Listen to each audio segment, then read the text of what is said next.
Hello guys, welcome back to my channel again. So আজকে আমি কথা বলবো 2019-এ রিলিজ হওয়া আরও একটা নতুন মুভি নিয়ে, যার নাম হচ্ছে আলাদিন। এটা একটা adventure comedy and dramatical movie, যার ডাইরেক্টর হচ্ছে গাই রিচি, এবং এটা যে IMDb রেটিং সেটা হচ্ছে 6.3 আউট অফ 10। সো তোমরা এটা সকলেই মানে আলাদিনের বিষয়ে তোমরা সকলেই কম বেশি শুনেছো।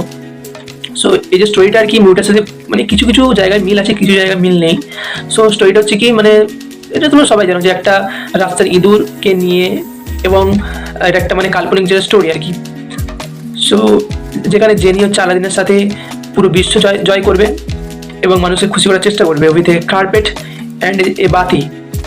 সো এটা আর কি ছিল পুরো স্টোরিটা। মানে তোমরা ফিল্মটা দেখলে বুঝতে পারবে যে পুরোটাই মিল, মানে কিছু জায়গায় মিল আছে, কিছু জায়গায় মিল নেই, যে তোমাকে বললাম।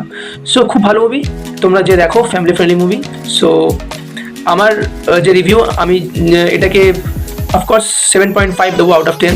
কারণ কিছু কিছু জায়গায় একটুখানি প্রবলেম হয়েছে ওদের, যে সিনেমাটোগ্রাফি বা আরও অন্য কিছু যেটা থাকে ওদের, এটা ক্রিটিক্স যেগুলো থাকে। সো যাই হোক, এটাই ছিল আমার রিভিউ। সো যদি তুমি ভালো লেগে থাকে, so please do like, share, comment and subscribe. Thank you guys.